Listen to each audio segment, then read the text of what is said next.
시청자 여러분 안녕하십니까. 목요일 뉴스나우 시작합니다. 이재명 대통령이 오늘 국회에서 취임 이후 첫 추가 경정 예산안 시정연설을 했습니다. 경기 회복의 골든타임을 놓쳐서는 안 된다며 신속한 추경안 심의와 본회의 통과를 국회에 당부했습니다. 취재기자 연결해서 자세한 내용 알아보겠습니다. 강진원 기자. 네, 용산 대통령실에 나와 있습니다. 네, 이 대통령이 추경안 협조를 요청하기 위해서 국회를 방문한 거죠? 네, 그렇습니다. 지난 4일 국회에서 취임 선서를 한 이재명 대통령이 22일 만에 또 국회를 찾았습니다. 지난 19일 국무회의에서 의결된 30조 5천억 원 규모의 추가 경정 예산안을 국회와 국민에 설명하기 위해서입니다. 이 대통령은 인수위도 없이 출범한 정부가 급하게 추경안을 편성한 건 그만큼 우리 경제 상황이 절박하기 때문이라고 진단했습니다.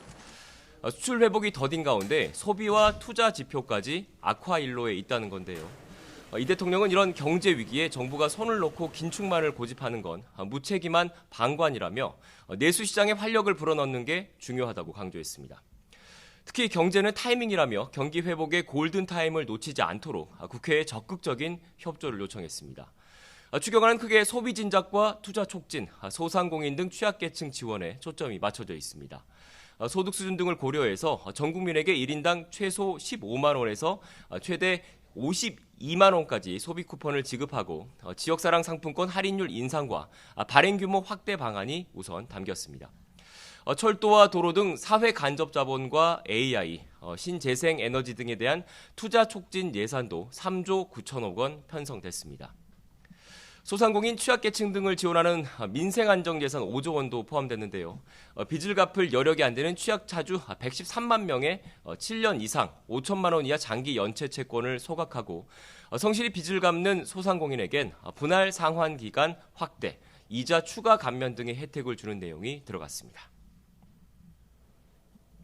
네, 오늘 시정연설에서는 추경안 외에 새 정부의 국정운영 방향에 대한 언급도 있었죠?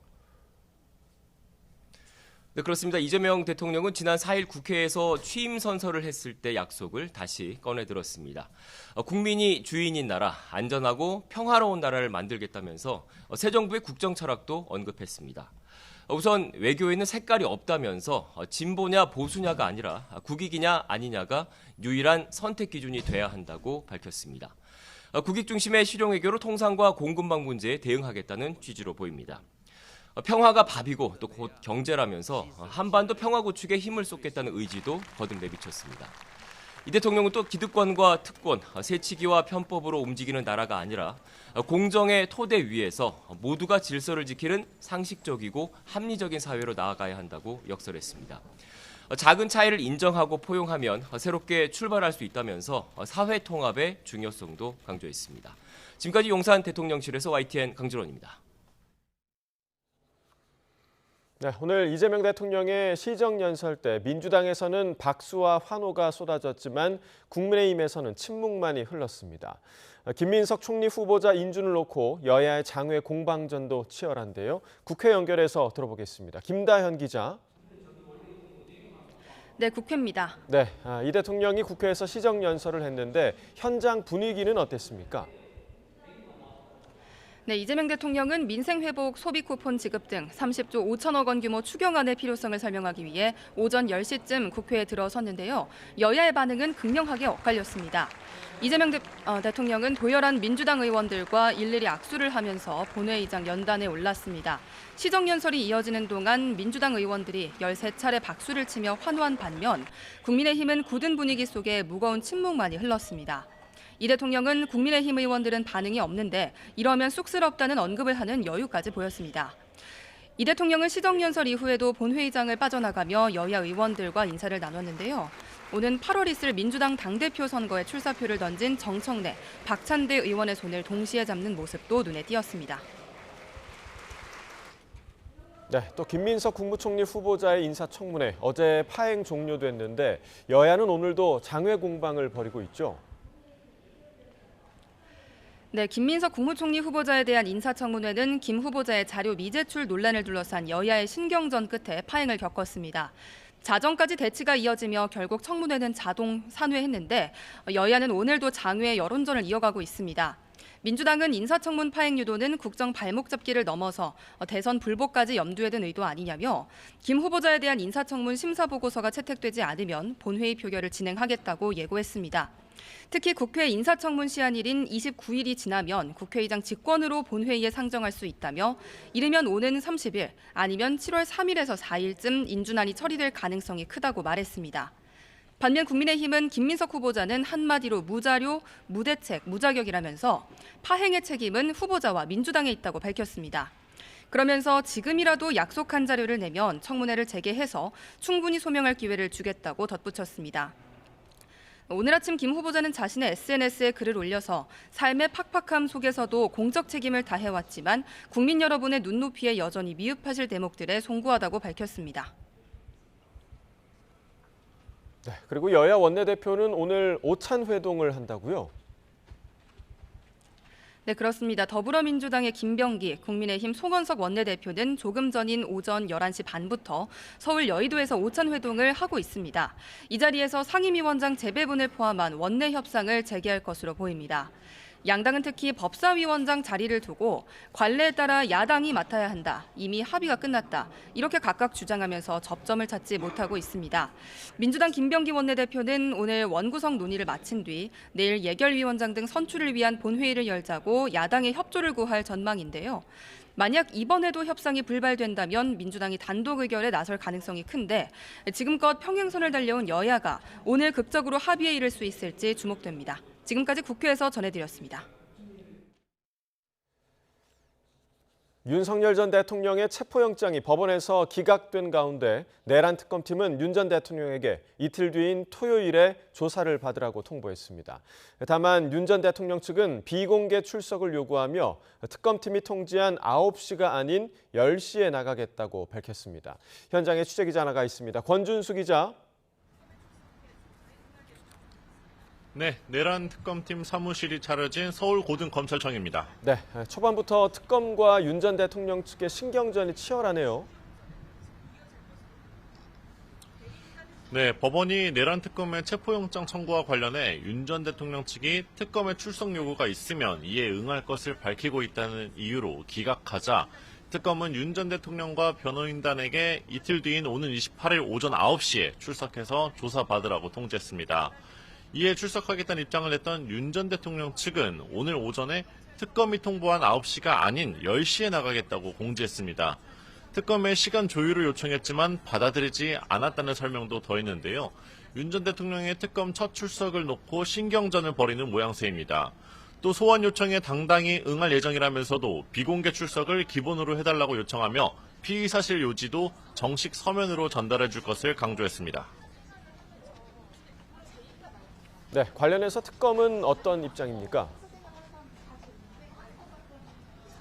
네, 특검 관계자는 임의 조사인 만큼 출석 시간을 강제할 수는 없다고 밝혔습니다. 다만 방대한 조사 내용과 야간 조사가 어려운 상황 등을 고려해 출석 시간을 정했던 만큼 10시에 출석할 경우엔 추가 조사가 필요할 수 있다고 설명했습니다.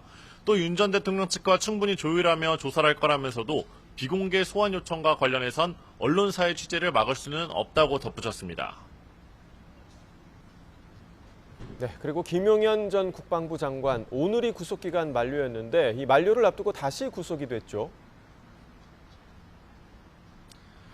그렇습니다. 법원이 사건과 관련된 증거를 없앨 우려가 있다며 김 전 장관에 대해서 추가 구속영장을 발부했습니다. 이에 내란 특검팀은 앞으로 수사기간 150일 동안 김 전 장관의 신병을 확보한 상태에서 조사를 진행할 수 있게 됐습니다.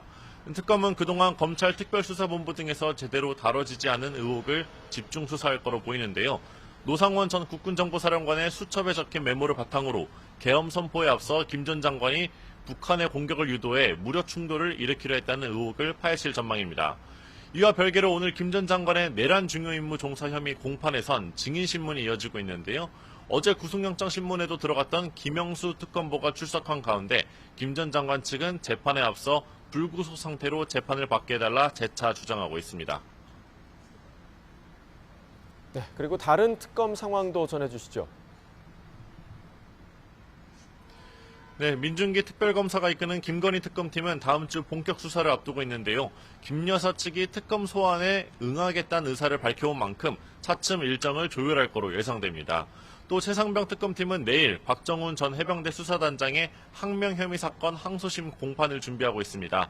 핵심 인물로 꼽히는 김계환 전 해병대 사령관이 증인으로 출석할 예정이라 특검보 가운데 누가 참석할지 검토하며 이참 여부에 대해서도 논의할 거로 보입니다. 지금까지 서울 고검에서 YTN 권준수입니다.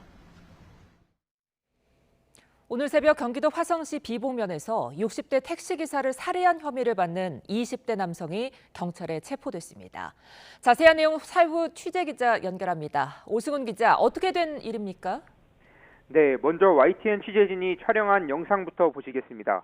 경찰 과학수사대 인원들이 파란 천으로 덮여있는 택시를 살펴봅니다. 천을 벗겨내니 택시 앞 범퍼 부분이 완전히 부서져 있습니다. 택시 앞 유리창은 어딘가에 세게 부딪힌 듯 깨져 있습니다. 과학수사대원들이 택시 문을 열고 내부를 촬영하는 모습도 보입니다. 택시기사를 살해하고 빼앗은 택시를 몰아 달아난 혐의를 받는 20대 남성이 경찰에 붙잡혔습니다. 경기 화성 서부경찰서는 오늘 새벽 3시 반쯤 경기 화성시 비봉면에서 60대 택시기사를 살해한 혐의를 받는 A씨를 추적 끝에 긴급 체포했습니다. A씨는 도주하는 과정에서 마을 주민 2명을 차로 치어 다치게 한 것으로 조사됐습니다. 차에 치인 주민들은 인근 병원으로 이송됐는데 생명에는 지장이 없는 것으로 확인됐습니다. 경찰은 A씨를 어떻게 검거했나요?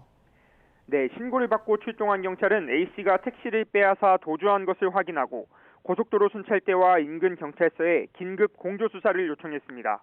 공조 요청을 받은 서울 남태령지구대 소속 경찰관들이 사건 발생 1시간여 만인 새벽 4시 40분쯤 서울 방배동 길가에 세워진 택시 안에서 A씨를 발견해 검거했습니다.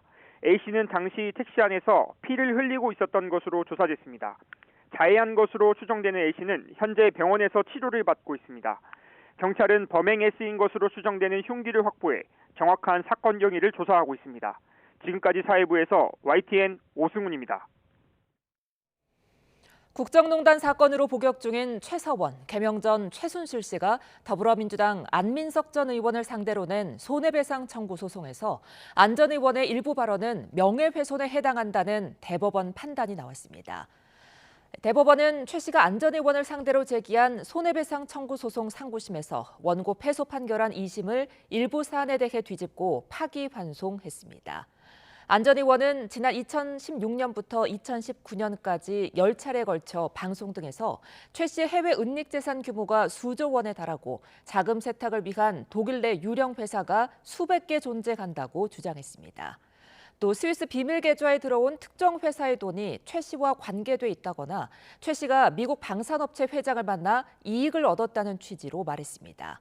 재판부는 은닉재산 규모 관련 발언은 의견 표명일 뿐이고 독일 내 유령 회사 발언은 허위일 여지가 크지만 당시 국정농단 의혹에 국민적 관심이 집중된 상황에서 처벌 대상은 아니라고 판단했습니다. SK실트론 사익 편취 의혹과 관련해 최태원 SK그룹 회장과 SK가 공정거래위원회로부터 받은 과징금 부과 처분에 대한 취소가 확정됐습니다. 대법원은 최 회장과 SK가 공정위를 상대로 시정명령과 과징금 부과 처분을 모두 취소해달라며 낸 소송에서 2심의 원고 승소 판결을 확정하고 상고 기각을 결정했습니다. 대법원은 공정위가 제출한 증거만으로는 SK가 최 회장에게 공정거래법상 금지하는 사업기회 제공 행위를 했다고 보기 부족하다고 판단했습니다. 트럼프 미국 대통령이 요구한 대로 나토가 국방비를 GDP 5%까지 올리기로 합의했습니다. 트럼프 대통령은 끝까지 국방비 인상을 거부한 스페인에 대해 관세로 대가를 치르게 될 거라고 경고했습니다. 워싱턴 권준기 특파원입니다. 이틀간의 정상회의를 마친 북대서양 조약기구 나토는 각국의 국방비 지출 목표를 GDP 2%에서 5%로 올리기로 합의했다고 발표했습니다. Allies have agreed to invest 5% of GDP in defense. This is a significant commitment in response to significant threats to our security. 하지만 스페인은 끝내 GDP 5% 목표에 동의하지 않아 합의문에는 모든 회원국이 아닌 회원국들이라는 표현이 쓰였습니다.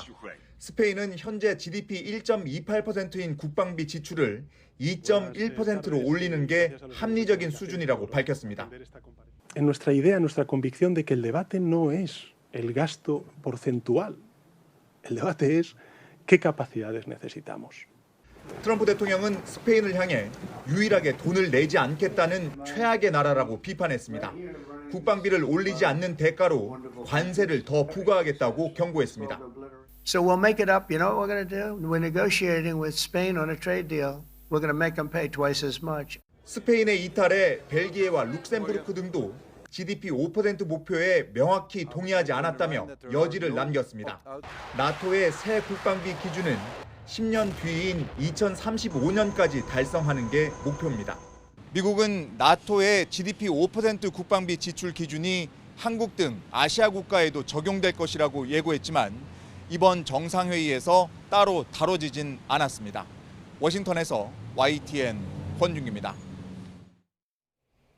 위성락 국가안보실장은 이재명 대통령을 대신해 참석한 북대서양 조약기구 나토 정상회의를 계기로 주요국 인사들과 잇따라 만났습니다. 위 실장은 현지 시각 24일에서 25일 네덜란드 헤이그에서 열린 나토 정상회의 공식 행사 전후로 주요국 인사들과 양자 면담을 했다고 대통령실이 보도자료를 통해 밝혔습니다. 위 실장은 마르텐 보프 네덜란드 총리실 외교국방보좌관과 면담에서 이 대통령이 못 오게 된 것에 양해를 구하고 한 네덜란드 협력 발전 방향에 대해 의견을 교환했습니다. 특히 마르코 루비오 미 국무장관 겸 국가안보보좌관과 면담하며 조속한 한미 정상회담 개최 필요성에 공감하고 긴밀히 소통해 나가기로 했다고 대통령실은 전했습니다. 트럼프 미국 대통령이 다음 주 이란과 대화를 재개하겠다고 밝혀 이란의 핵 프로그램 공식 포기를 압박할 걸로 보입니다. 트럼프 대통령은 이란 핵시설이 완전히 파괴됐다면서도 이스라엘과 이란이 조만간 충돌할 수도 있다고 말했습니다. 워싱턴 홍상희 특파원입니다. 북대서양 조약기구 나토 정상회의를 마친 트럼프 미 대통령은 다음 주 이란과 대화를 재개하겠다고 밝혔습니다. We're going to talk to them next week with Iran. We may sign an agreement. I don't know. To me, I don't think it's that necessary. I mean, they had a war, they fought. Now they're going back to their world. 이란에 유일하게 요구하는 건 이전과 마찬가지로 핵에 관한 것이라고 밝혔습니다. 이란의 핵무기 개발 프로그램에 공식적 포기를 압박할 것으로 예상되는 대목입니다. 이스라엘과 이란이 자신의 중재로 휴전에 합의했지만 무력 충돌이 다시 일어날 가능성도 배제하지 않았습니다. And they're both tired, exhausted. They fought very, very hard. And can it start again? I guess someday it can. It could maybe start soon. 트럼프 대통령은 이스라엘 원자력위원회 보고서를 인용해 이란의 핵시설을 완전히 파괴했다고 거듭 강조했습니다. 그러면서 이란 핵시설 피해가 제한적이었다고 보도한 CNN과 뉴욕타임스를 향해 독서를 퍼붓습니다. CNN, which is back there, believe it or not, wasting time, wasting it. Nobody's watching them. And the New York Times, they put out a story that, well, maybe they were hit, but it wasn't bad. Well, it was so bad that they ended the war. It ended the war. 이란이 평화적 핵 프로그램 재개 선언과 함께 IAEA와의 협력도 중단하겠다고 밝히면서 미국과의 대화가 재개되더라도 비핵화 합의는 쉽지 않을 거란 전망이 나오고 있습니다. 워싱턴에서 YTN 홍상입니다. 트럼프 미국 대통령은 피트 헤그세스 국방장관이 미 공군의 공습으로 이란의 핵시설이 완전히 파괴됐다는 증거를 제시하는 기자회견을 열 계획이라고 밝혔습니다. 트럼프는 트루스 소셜에 헤그세스가 미군 대표들과 함께 미국 동부 시각 26일 오전 8시에 국방부에서 중요한 기자회견을 열 계획이라고 전했습니다. 이어 이는 위대한 미국 조종사의 존엄성을 지키기 위한 거라며 이들 애국자는 매우 분노했다고 적었습니다. 또 적의 영공을 36시간 동안 위험하게 비행한 뒤 착륙한 이들은 전설로 남을 성공이란 걸 알았지만 이틀 뒤 CNN과 뉴욕타임스의 가짜 뉴스를 읽고 끔찍함을 느꼈다고 주장했습니다. 트럼프 미국 대통령이 중앙은행인 연방준비제도의 제롬 파월 의장을 비판하면서 후보로 서너 명이 거론되고 있다며 흔들기에 나섰습니다. 이에 파월 의장은 관세가 물가를 올리고 경제 활동을 저해할 수 있다며 대립각을 세웠습니다. 뉴욕 이승윤 특파원입니다. 트럼프 대통령은 제롬 파월 연방준비제도 의장이 하는 일에 비해 지능이 낮다며 차기 연준 의장 후보가 여럿이라고 강조했습니다. I know within 3 or 4 people who I'm going to pick. I mean, he goes out pretty soon, fortunately, because I think he's terrible. We have no inflation. 현재 케빈 워시 전 연준 이사와 케빈 해싯 국가경제위원회 위원장, 크리스토퍼 월러 연준 이사, 스콧 베센트 재무장관이 물망에 올라 있습니다. 전문가들은 트럼프의 언급이 파월의 내년 5월 퇴임 전에 자기 뜻에 따르는 그림자 연준 의장을 통해 금리에 영향을 미치려는 시도로 보고 있습니다. 이에 파월은 인플레이션이 없다는 트럼프의 발언 내용과는 정반대로 인플레이션 영향이 지속적일 수 있다며 대립각을 세웠습니다. 특히 관세 인상은 물가를 올리고 경제 활동을 저해할 수 있으며 이로 인한 인플레이션 영향은 지속적일 수 있다고 지적했습니다. 이어 향후 통화정책 방향을 경기 흐름과 경제 지표 등에 따라 신중히 결정할 것이라며 트럼프가 바라는 7월 금리 인하설에 선을 그었습니다. That without price stability, we cannot achieve the long periods of strong labor market conditions that benefit all Americans. For the time being, we are well positioned to wait to learn more about the likely course of the economy before considering any adjustments to our policy rate. 파월은 관세 등 정책 변화는 계속되고 있고 그 경제적 효과도 여전히 불확실하다며 관세 정책이 오락가락한다는 점도 지적했습니다.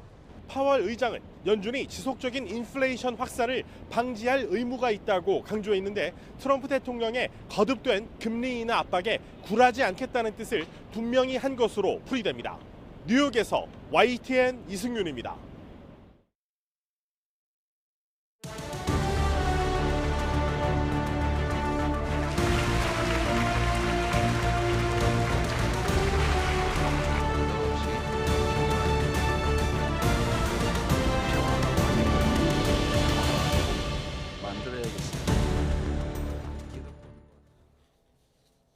네, 각이 살아있는 정치평론 시사정각 시작합니다. 오늘도 각이 서는 두 분을 모셨습니다.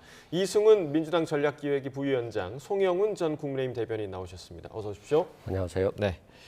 자, 오늘 오전이었습니다. 이재명 대통령이 취임 후 처음으로 국회에서 추경안 시정연설을 가졌습니다. 주요 내용을 먼저 보고 이야기 나누겠습니다.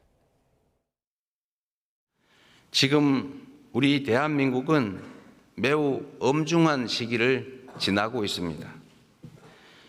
수출 회복이 더딘 가운데 내수마저 어려움을 겪고 있습니다. 고물가, 고금리, 고환율에 경제 성장률은 4분기 연속 0%대에 머물고 심지어 지난 1분기는 마이너스 성장을 하기도 했습니다. 중산층의 소비 여력은 줄어들고 자영업자들의 빚은 더 이상 감내할 수 없는 수준에 이르고 있습니다. 특히 지난 12.3 불법 비상계엄은 가뜩이나 침체된 내수 경기에 치명타를 가했습니다. 미국발 관세 충격부터 최근의 이스라엘, 이란 전쟁까지 급변하는 국제 정세는 한치 앞을 예측하기 어렵습니다. 그래서 지금은 경제가 다시 뛸 수 있도록 정부가 나설 때입니다. 경제 위기에 정부가 손을 놓고 긴축만을 고집하는 것은 무책임한 방관이자 정부의 존재 이유를 스스로 부정하는 일일 수도 있습니다. 네, 이재명 대통령의 취임 후 첫 국회 시정연설이었습니다. 일단 두 분 오늘 시정연설 좀 어떻게 보셨습니까? 일단 대통령께서 굉장히 경제 문제에 가장 관심을 많이 갖고 있구나. 그리고 지금 이 1년간은 경제에 올인하겠다라고 하는 모습들이 보여졌어요. 예. 또한 여야가 서로 박수를 쳐주면서 대화하는 모습들을 보면서 대통령이 지금 20일밖에 안 됐는데 벌써 야당의 위원장과 식사를 2번이나 했잖아요. 그만큼 대화, 협치에 대해서도 굉장히 관심을 많이 갖고 있고 특히 이제 성장 문제도 얘기했습니다만 평화 문제, 그리고 국익 중심의 실용 외교 문제, 그리고 포용과 통합의 문제를 얘기하셨거든요. 그래서 경제, 통합, 민생, 그리고 외교라든가 평화 문제를 얘기했기 때문에 이 기조로 향후 5년간 대한민국을 정상화시키겠다라고 하는 것이고 특히 경제는 타이밍이라고 했습니다. 그래서 지금 신속하게 추경이 있기 때문에 이 추경을 통해서 경제 마중물 역할을 통해서 4분기 연속 0%대 경제 성장률인데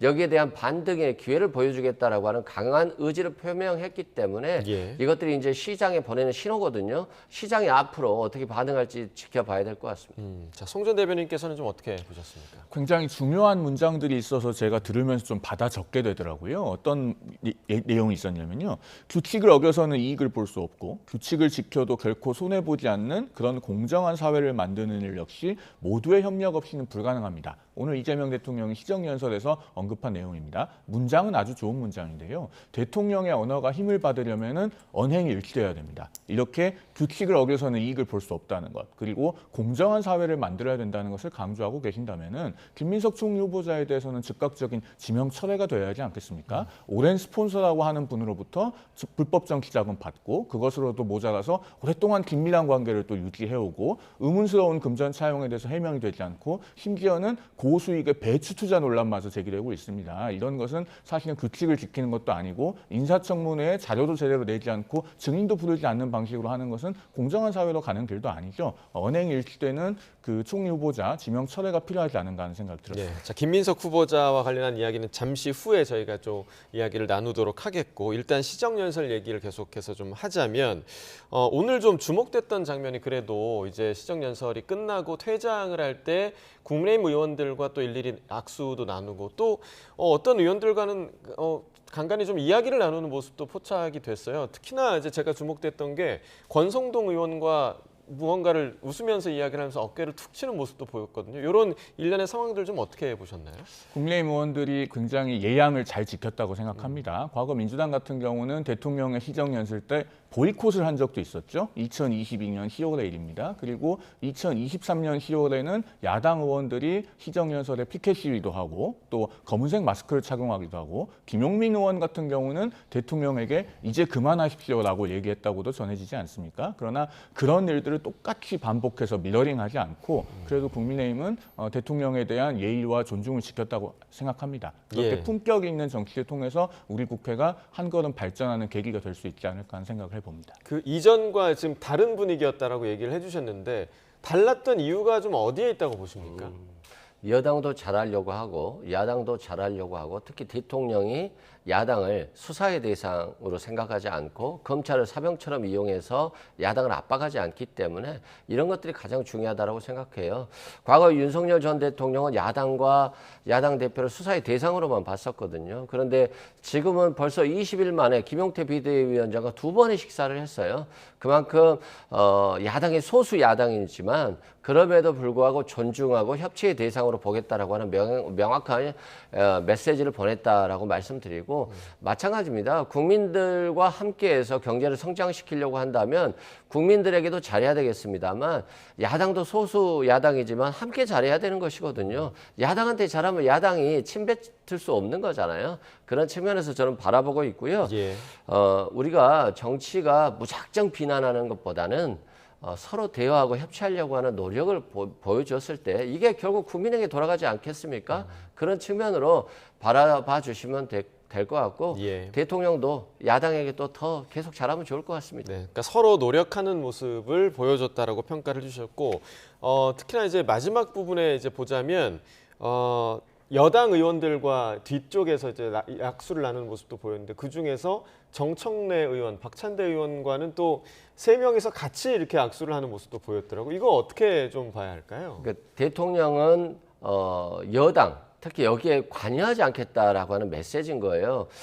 실은 마음의 속으로는 있겠죠. 이분이면 더 좋겠다라고 하는 생각도 있겠습니다만 그럼에도 불구하고 당원들이 국민들이 판단했을 때는 이재명 대통령을 보고 투표를 한다기보다는 어떤 사람이 여당 대표로서 잘할 것인가 그리고 어떤 분이 이재명 정부 성공을 위해서 더 적합한가를 보는 것이고 그렇기 때문에 꼭 박찬대 전 원내대표 그리고 정청래 법사위원장의 손을 이제 꼭 2분을 다 잡아주시는 거거든요.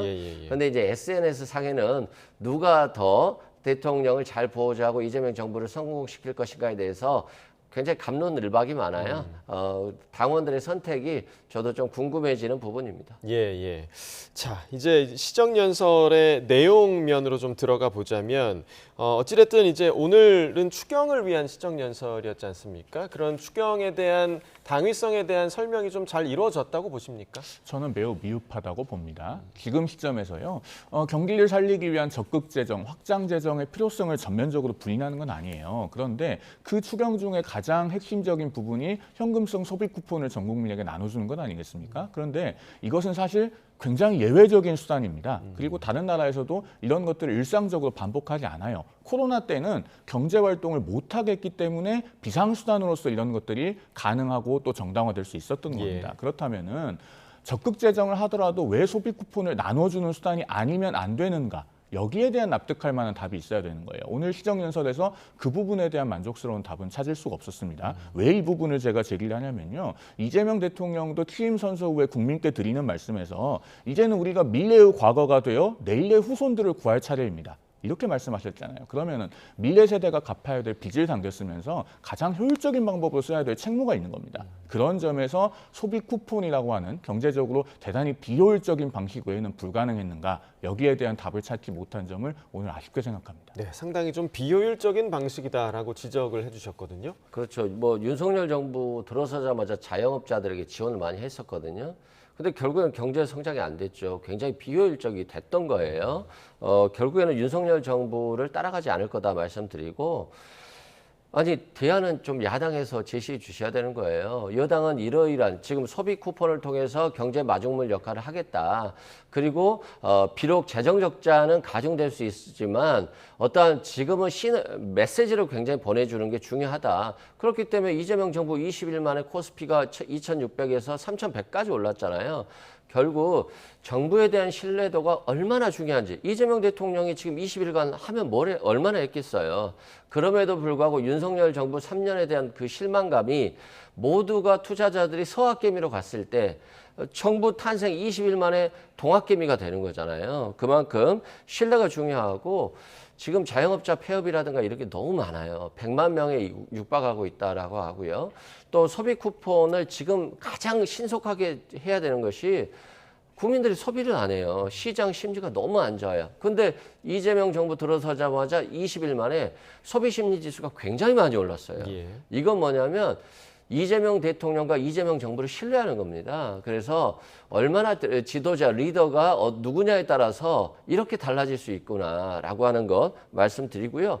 야당이 얼마든지 제대로 된 대안을 제시한다라고 한다면 이재명 대통령 그것도 수용할 수 있을 것 같아요. 비판만 하지 마시고 대안을 제시해 주면 좋을 것 같습니다. 제가 한 가지만 좀 말씀을 드리고 대안을 제시해달라고 하니까 그 부분도 짧게 말씀을 드리겠습니다. 일단 2022년에 정부가 바뀌고 나서의 추경 때 소상공인들께 600만 원을 지원을 해드렸죠. 그건 왜 그러냐면요. 문재인 정부에서 반복해서 코로나 방역을 위한 집합금지 명령을 내리면서 소상공인 자영업자들에 대한 손실보상은 안 했어요. 다음 정부로 밀어놓고 갔기 때문에 정부가 출범하자마자 추경을 통해서 그렇게 지원을 할 수밖에 없었던 것입니다. 그리고 전 국민에게 소비 쿠폰을 나눠주는 것과는 명백하게 다른 방식이었잖아요. 그 말씀을 드리고, 그다음에 이 방송을 보고 계신 자영업자, 소상공인 여러분들께서도 굉장히 지금 경기가 어렵기 때문에 어떻게든 돈이 돌았으면 하는 마음들이 드실 겁니다. 그런 분들께 보다 실효성 있는 지원책은요. 지금 이자만 근근히 내면서 자영업을 영위하고 계시는 분들, 그분들께 실효성이 있는 대책이 가야 됩니다. 그리고 만약에 그분들이 자영업을 접고 이제 폐업을 하고 싶다면은 거기에 대해서 지원하면서 다시 노동시장으로 들어올 수 있도록 하는 정책까지 포괄적으로 구축이 돼야 됩니다. 아직 그런 부분을 찾을 수 없기 때문에 야당에서는 대안이 부족하다고 말씀을 드리고 있는 겁니다. 네. 그리고 이 소비 쿠폰에 대한 부분 그 우려 중에서는, 그러니까 지금 물가가 많이 올라 있지 않습니까? 그러니까 물가 상승이 계속되는 시점에서 이렇게 돈을 푸는 것이 괜찮은 에 대한 우려도 있거든요. 이 부분 좀 어떻게 보세요? 일단 저는 물가 상승은 그렇게 크게 걱정 안 해도 된다라고 생각을 해요. 일단 한은 총재가 지금 저성장이 너무 심각하기 때문에 소비 쿠폰 등에 대해서도 좀 충격적인 요법으로서 사용할 필요성이 있다라고 말씀드렸고요. 유가가 이제 전쟁으로 말미암아서 좀 유동성은 있습니다. 근데 유가만 안정적으로 이루어진다라고 한다면 물가가 그렇게 큰 우려는 없을 것 같다. 또한 미 연준이 금리를 안 내리고 있잖아요. 그렇기 때문에 한국은행에서 더 이상 금리를 내리기가 쉽지는 않거든요.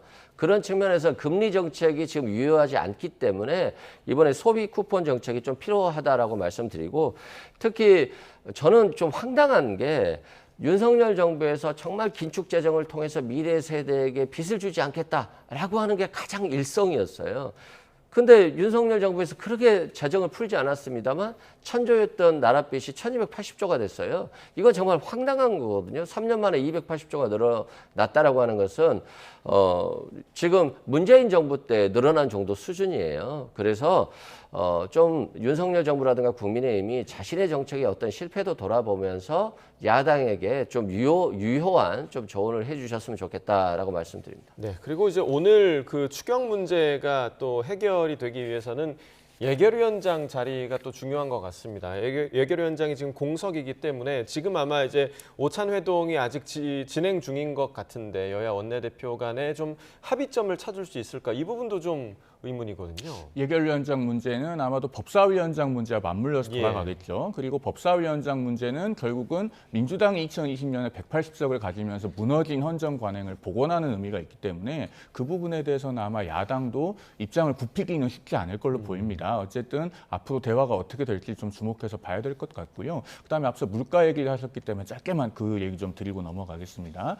2020년 5월에 전국민 재난지원금을 지급하고 2020년 6월 통계를 보면 당시 소비자 물가 지수는 0.0%였어요. 전년 동기 대비. 그러니까 물가에 미치는 영향은 적은 것이 아니냐라고 말씀하시는 분들이 있는데 소비자 물가 지수는 구성 품목이 458가지나 됩니다. 그리고 소비 쿠폰을 지급한다고 해서 예를 들면 자동차 가격이 바로 올라가지는 않죠. 그런데 장바구니 물가로 국한하면 얘기가 달라요. 2020년 6월에도요. 그 축산물 물가 상승률은 2자릿수였습니다. 10.6%. 그리고 그중에 가장 많이 오른 게 돼지고기 16.4%, 국산 쇠고기가 10.5%가 올랐어요. 그러니까 이번에도 이렇게 소비 쿠폰이 풀리면은 장바구니 물가를 자극할 가능성은 대단히 높습니다. 그렇지 않아도 지금 축산물 물가 상승률이 지난달에 2022년 6월 이래 최고 상승폭을 기록했다는 점 말씀드립니다. 예, 그러면 이번 그 소비 쿠폰이 사실 기간이 정해져 있고 그리고 사용처도 좀 제한이 돼 있잖아요. 이 부분에 대해서는 좀 어떻게 보십니까? 바로 그렇게 기간이 제한되어 있기 때문에 일정 시기에 소비를 위해서 사용을 할 겁니다. 그런데 이것도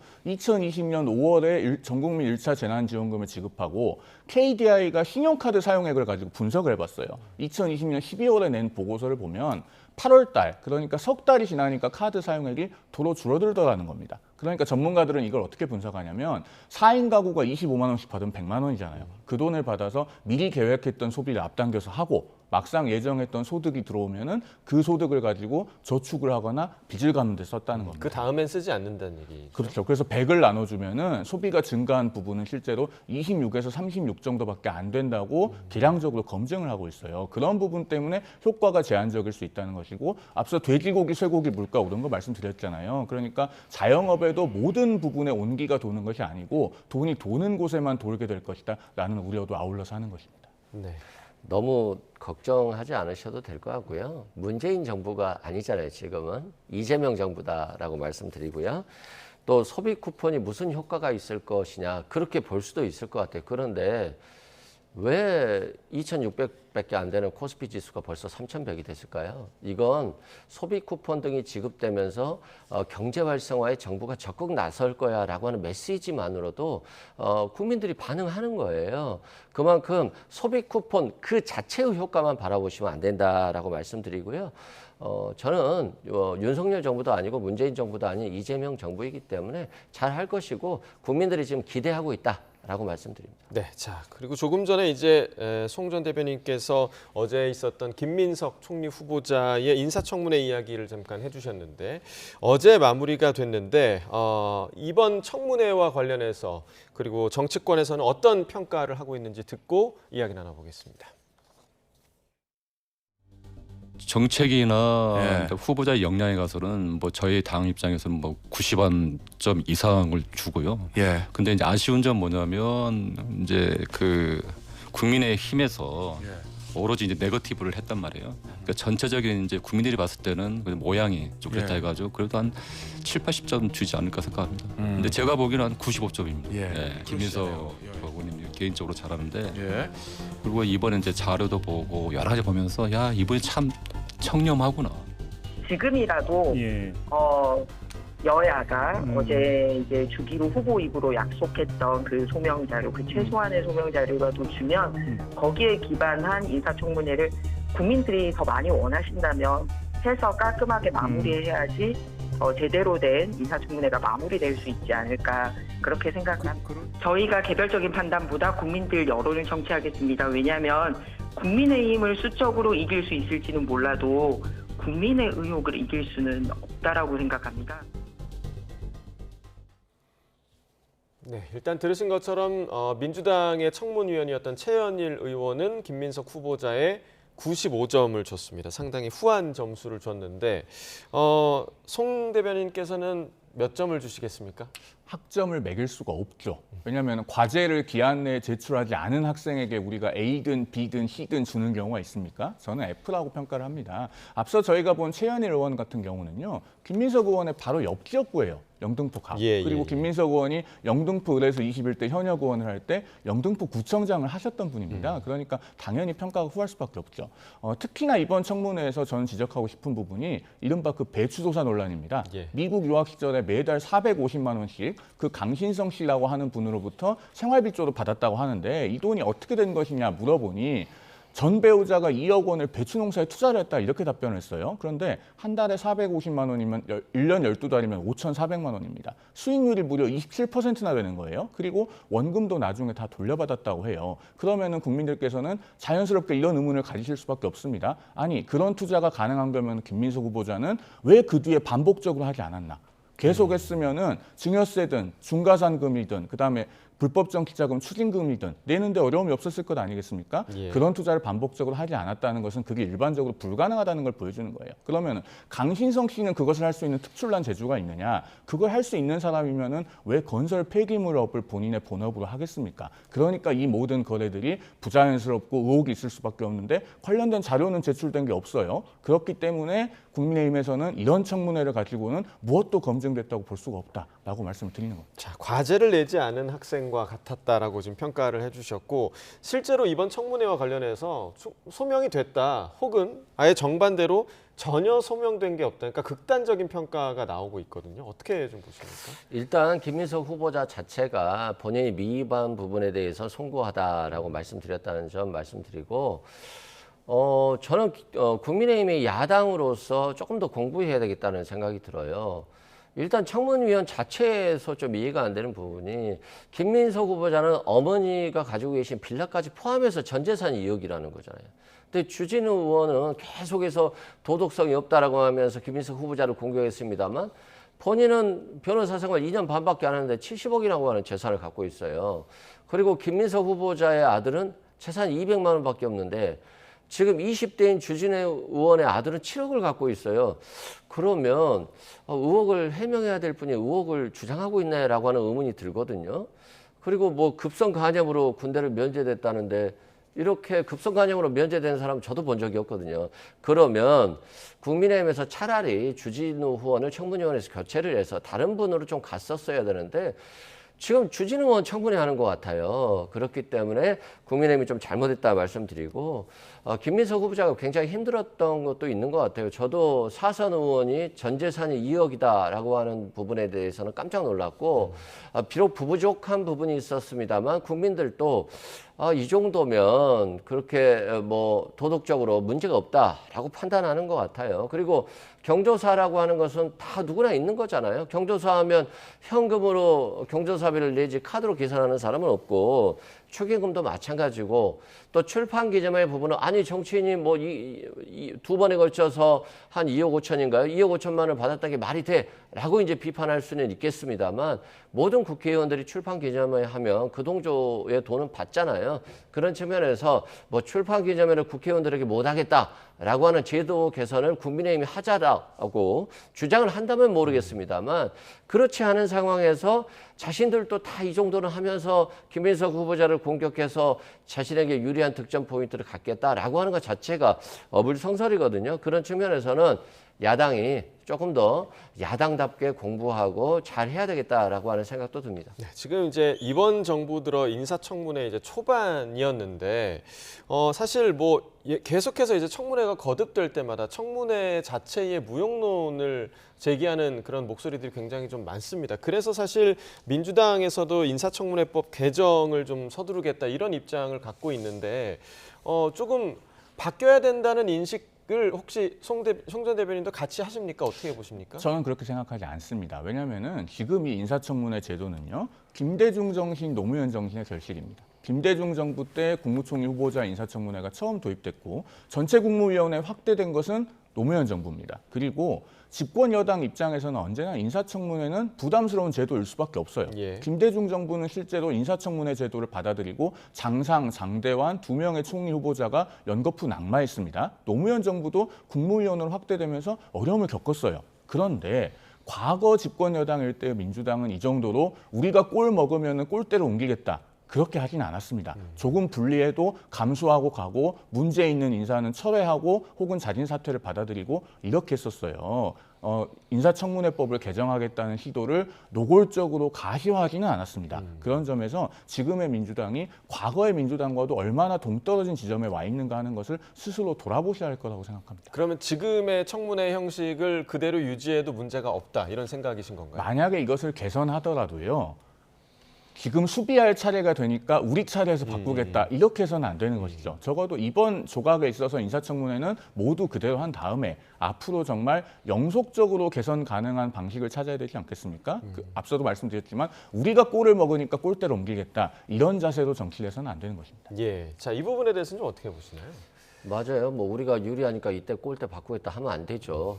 근데 다음에 집권하면 또 국민의힘도 마찬가지인 거잖아요. 그래서 인사청문 제도가 개혁할 필요성은 있다. 과거에 보던 국민 눈높이와 지금은 조금 다른 것 같다는 말씀드리고 인사청문회의 본질은 일단 정책이나 역량이 있는지 그 분야의 전문성이 있는지 이걸 먼저 치고 들어가야 되는 것인데 국민의힘이 이번에 보여준 인사청문회는 정책 역량, 뭐 전문성 이런 것보다는 오로지 그냥 도덕성을 어떻게 해서 흠집시켜가지고 낭만시킬까 이것에만 집중을 했어요. 그래서 이제 패착이 있었기 때문에 저는 인사청문회법 개정이 민주당에게만 유리한 게 아니라 국민의힘에게도 유리할 수 있겠다 이런 생각이 들고요. 이번에 이재명 정부에서 본 인사들을 보면 굉장히 전문성을 강조했어요. 특히 AI라든가 기업에서 일했던 분들이 많이 들어오기로 되어 있거든요. 그러면 이런 분들에 대해서는 정책 역량에 집중돼야 되고 도덕성 부분은 기존의 정치인이 아니었기 때문에 조금은 잣대가 좀 얇아지거나 또는 비공개가 되어야 되는데 그냥 청문회에 전처 불러라, 현처 불러라, 아들은 유학비용 어떻게 되냐 여기에만 너무 매몰돼 버리면 정말로 전문가들이 장관 좀 추천하면서 와주십시오 했는데 다 손살에 쳐버릴 수가 있다는 거예요.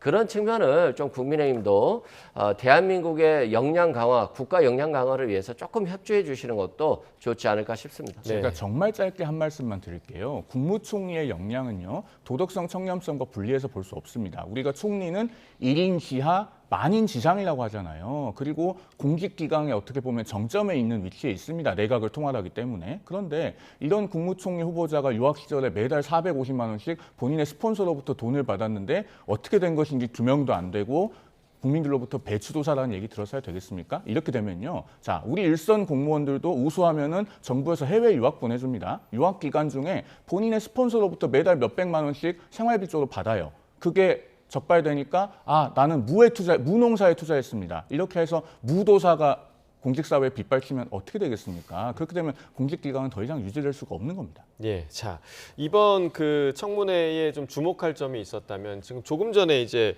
그 이 부위원장께서 잠깐 얘기를 해주셨습니다만 국민의힘 주진우 의원의 대한 공세가 상당했던 그런 부분이 상당히 좀 특이했죠. 그 목소리 좀 들어보시고 이어나가겠습니다. 그리고 저도 참을 만큼 참았어요. 후보자께서 저를 밖에서 지금 인사청문 열리기 전부터 법무부 장관 지명해서 저 한번 털어보자라는 글에 동조하셔서 올렸습니다. 저도 참았어요. 그러고 본인이 잘못됐다는 거 알고 내리긴 했지만 이게 도대체 뭡니까? 이게 인사청문도 열리기 전에 저에 대해서 좌표 찍는 거거든요. 그 이후로 근거 없는 네거티브 의혹에 저 엄청 시달렸습니다. 그리고 지금도 약을 먹고 있다라고 얘기했던 것에 대한 댓글이 많다. 좌표 찍지 않았습니다. 그러니까 좌표 찍었으니까 제가 좌표 찍지 않았다는 얘기를 입증하기 위해서 한 겁니다. 이 원장이 주진우 의원 말대로 고등학교 때부터 간염을 알아왔고 그리고 징병 신체 검사에서 5급 면제 판정을 받고 지금도 치료를 받는 상황이라면 절대로 술을 가까이 해서도 안 되고 그리고 스트레스를 받아도 안 됩니다. 희한하게도 주진우 의원이 술을 좋아한다는 얘기가 여기저기서 많이 알려듣고 저도 들었습니다. 보통의 사람이라면 도저히 있을 수 없는 일입니다. 자, 김민석 후보자가 지명됐을 때부터 이제 재산 문제와 관련해서 강력하게 의혹을 제기했던 주진우 의원에 대한 민주당 측의 반격이 상당히 좀 거셌단 말이죠. 이 부분을 지금 왜 청문 대상이 김민석 후보자인데 왜 주진우 의원을 공격하는 거냐라는 시각도 좀 많았거든요. 이 부분 어떻게 좀 보십니까? 일반적으로 보면 그 지적이 맞다라고 생각을 해요. 우리가 청문을 당하는 입장에서 최선을 다해서 국민들께 보여줘야 되는 부분인데 이제 주진우 의원을 공격하는 게 좋았다라고 볼 수는 없을 겁니다. 그렇지만 최소한 도덕성 검증을 하려고 한다면 본인 스스로가 좀 도덕성 있는 분을 청문위원으로 모시는 게 맞아요. 근데 도대체 저는 아무리 저도 이해가 안 되는 게 급성 간염으로 군대 면제됐다는 사람을 저도 본 적이 없거든요. 그러면 왜 이분이 도대체 도덕성 측면에서 왜 얼마나 깨끗해서 이렇게 김민석 후보자 재산 2억밖에 없는 사람을 공격할까? 이런 생각이 저도 들고 국회의원도 들고 국민들도 들 거예요. 또한 주진우 의원의 아들이 지금 20살이 간 넘었는데 7억을 가지고 있어요. 그러면 이게 굉장히 이상하잖아요. 그리고 또 이분이 정치를 안 하시는 분도 아니고 국회의원하고 하면서 정치를 하시는 분이 이러니까 더 이상하단 말입니다. 그리고 김민석 후보자의 경조사를 왜 그렇게 많이 받아서 출판 기자면은 왜 그렇게 많이 받아서 장롱에 왜 돈을 쌓아놨어라고 하면서 줄기차게 프레임을 만들었잖아요. 그걸 가장 선봉했었던 분이 주진우 의원이에요. 근데 본인이 변호사 생활 2년 반 만에 70억이라는 거잖아요.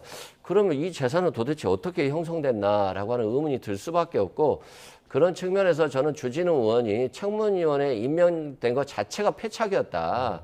국민의힘은 앞으로 청문위원을 구성하고 그리고 그 청문위원들이 도덕성을 공격할 때에는 조금 도덕적인 국회의원들을 청문위원으로 임명해야 되는 게 맞다 이런 생각이 듭니다. 네, 그러니까 그 일각에서는 너무 과도한 공세가 나오니까 과도한 의혹 제기가 나오니까 민주당 측에서의 정당한 방어였다라는 시각도 좀 있더라고요. 이 부분 어떻게 보십니까? 민주당이 이렇게 인사청문위원을 개인 신상을 털면서 좌표 찍듯이 공격하는 일이 여태까지 25년 동안의 우리 인사청문회 제도 역사상 한 번도 없던 일입니다. 역대 19번, 이번이 20번째인데요. 이 19번의 인사청문회 중에서 언제 이런 일이 있었는지 한번 좀 사례를 제시해주면 좋겠어요. 그만큼 메시지를 반박할 수 없으니까 메신저를 공격하는 일에만 집중하고 있는 겁니다.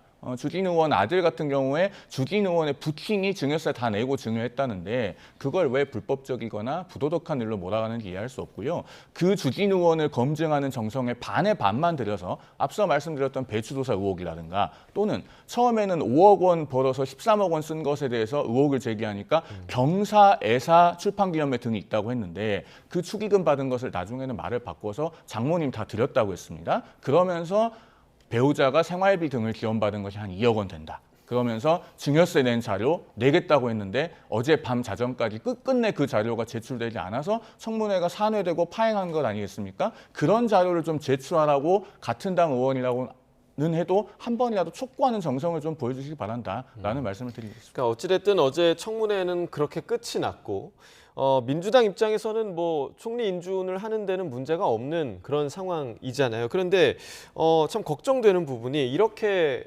극단으로 서로 이제 대립을 하다가 김민석 총리가 이제 국무총리로 임명이 되고 나서 그러면 야당과의 협치가 또 가능할지 이 부분이거든요. 잘 될 거예요. 김민석 후보자 자체가 굉장히 유하신 분이고 상대방을 그렇게 막 공격적으로 하시는 분이 아니에요.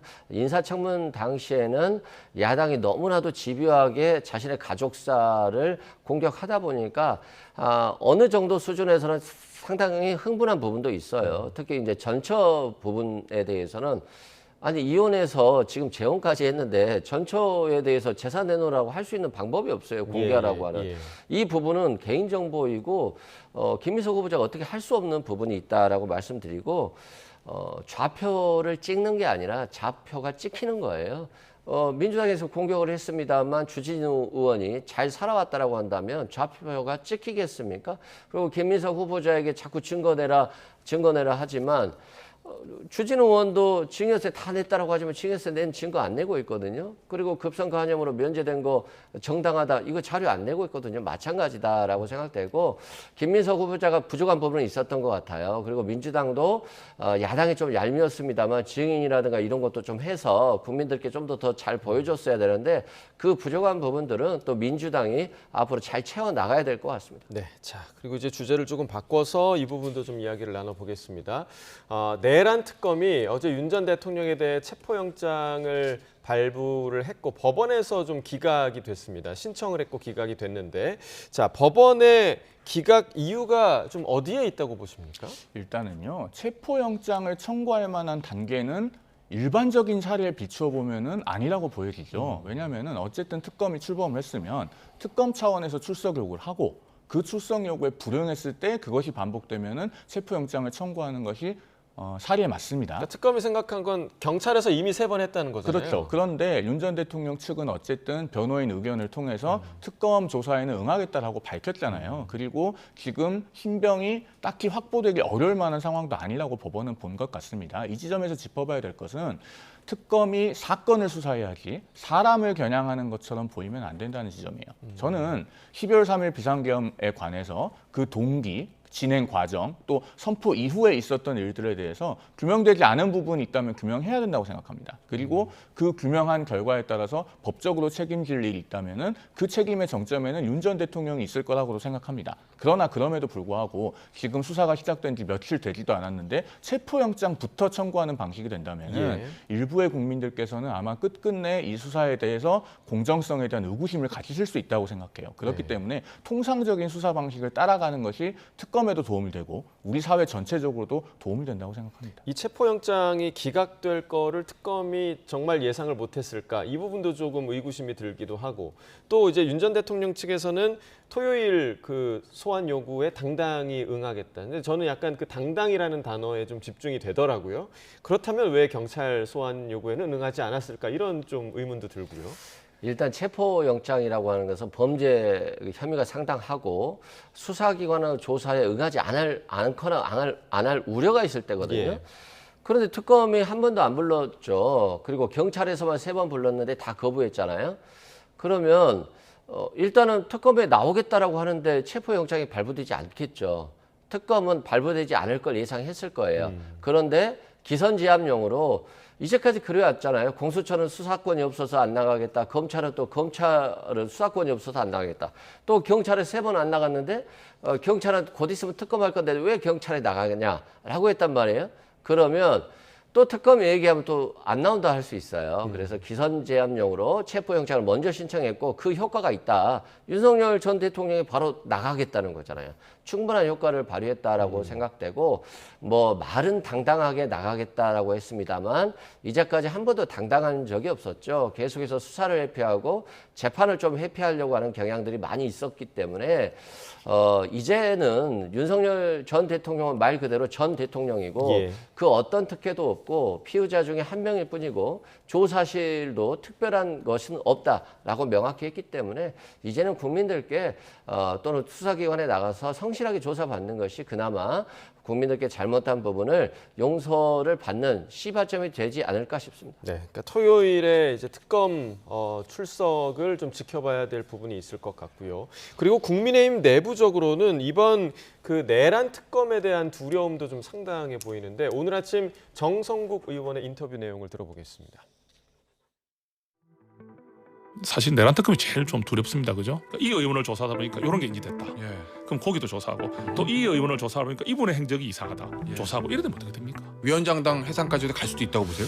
한동안 저희들이 좀 회생하기 어려운 정도로 타격을 입히겠다는 그런 의도도 가질 수 있지 않습니까? 분명히 대통령의 그 비상계엄, 위헌적 비상계엄에 그 이렇게 동조하거나 큰 문제가 있는 분이라면 우리가 책임을 져야 되지만 여기에 좀 굉장히 애매하게 관여되어 있는 분들까지 다 조사가 들어가면 우리가 의정 활동이 되겠습니까? 네, 사실 뭐 정성국 의원이 얘기한 이 부분이 그동안 국내임에서 이 특검법을 반대했던 가장 큰 이유가 아니었을까 좀 생각이 들고, 뭐 내란 특검뿐만 아니라 김건희 특검 이 부분 또한 좀 우려가 되는 부분 아니겠습니까?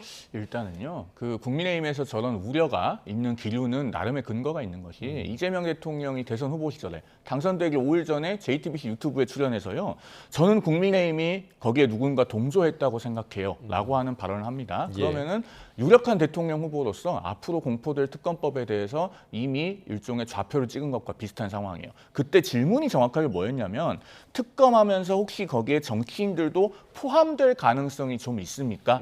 였어요. 명시적인 질문이었습니다. 그런데 국민의힘 의원들을 언급했기 때문에 이 부분에 대해서는 국민의힘 의원들로서는 우려를 갖지 않을 수 없는 측면은 있다고 생각합니다. 제가 앞서도 말씀드렸듯이 비상계엄에 대해서는 그 전말을 규명해야 됩니다. 그럼에도 불구하고 수사는 사건을 따라가야지 사람을 좇으면 안 된다는 거예요. 게다가 이번 특검법들은 그 인지 사건들을 또 무제한 수사할 수 있게 되어 있지 않습니까? 이런 점에서 정치 보복으로 비춰질 수 있는 부분에 대해서는 특검이 대단히 신중할 필요가 있다라는 말씀을 드리고 싶습니다. 그러니까 반대로 생각하면 잘못한 게 없으면 두려워하지 않아도 되는 거 아니냐 이 생각도 좀 들거든요. 그렇죠. 이제 보수가 법은 잘 지켜야죠. 우리가 보수라고 한다면 법은 잘 지킨다라고 하는 게 굉장히 중요한 부분이었잖아요.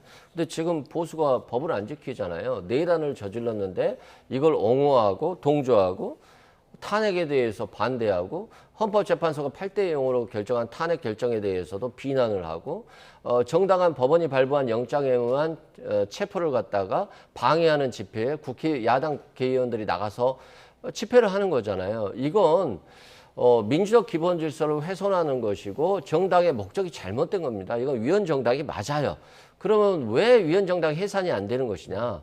한 107석 정도를 가지고 있잖아요. 굉장히 많은 의석을 갖고 있기 때문에 위헌정당 해산이 안 되는 것이지, 만약에 서너 석 정도의 소수 의석의 정당이 이랬다라고 한다면 헌법재판소가 위헌정당 해산 결정할 거예요. 그렇기 때문에 국민의힘이 107석이라고 하는 의석을 갖고 있다라고 너무 큰 소리 치지 말고 민주적 기본 질서에 합치하는, 또 국민의 마음에 합치하는, 그리고 법을 잘 지키는 기본적인 보수 정당으로 돌아가는 것이 일단 급선무이고요.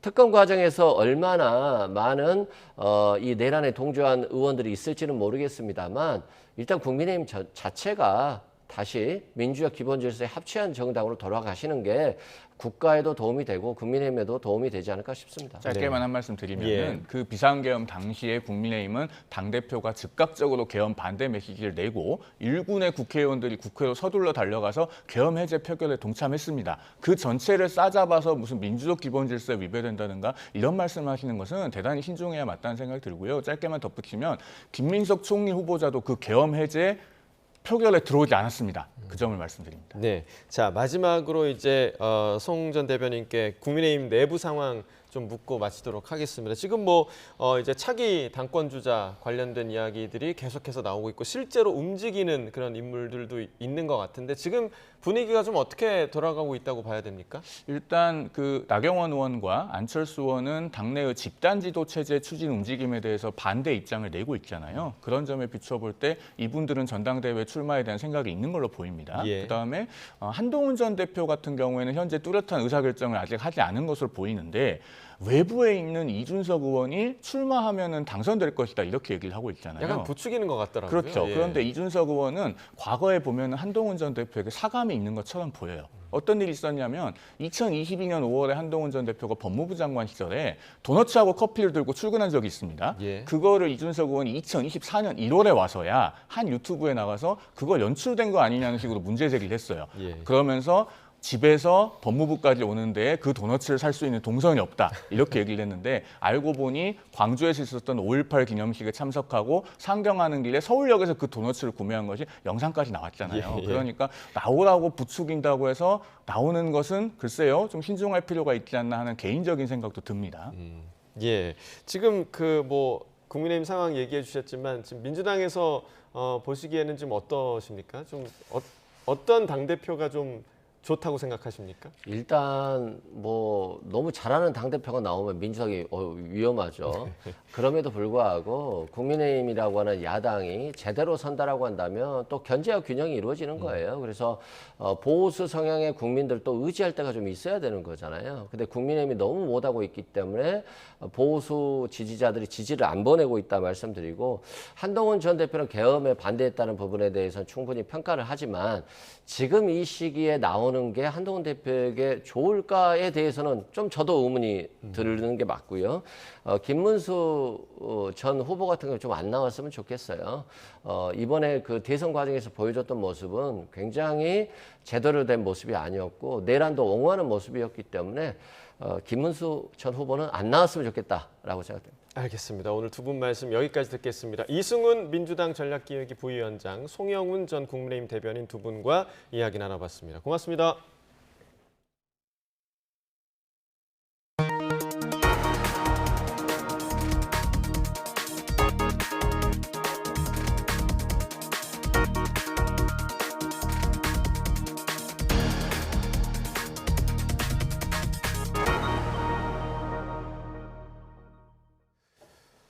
다음 소식입니다. 서울 지하철 5호선 방화범은 이혼 소송에서 불리한 결과가 나오자 피해망상적 사고에 빠져 범행을 저지른 것으로 조사됐습니다.